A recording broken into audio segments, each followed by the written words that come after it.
8th Street in downtown Boise.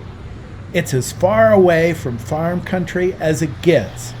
And yet, in the basement, there's a farm. A worm farm. We're just recycling the food waste. These red wigglers, they're different worms than like your average earthworm. The food waste comes from Bittercreek Alehouse, Diablo and Sons, and Red Feather Lounge, 3 restaurants owned by Dave Krick on 8th Street. But it does help us recycle, the vegetable produce, the produce waste that we have, so that we don't send it to the landfill.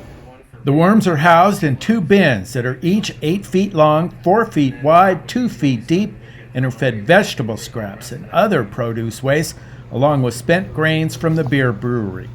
They eat the waste and turn it into worm castings.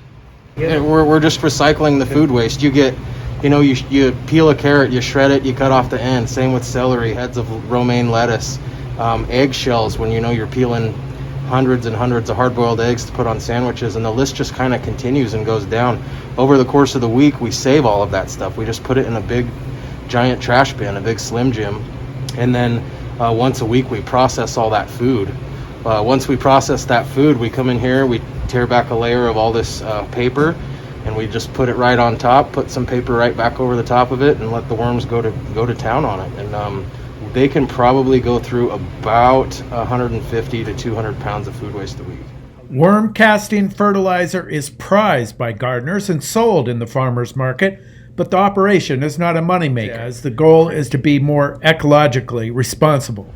Keeping as much food waste as we can possibly let these guys process from going out to the landfill, where it just sits and then emits methane gas, at least in the top 3 reasons of causing the greenhouse effect.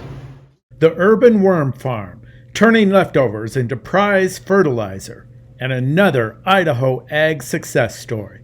For the Voice of Idaho Agriculture, I'm Jake Putnam.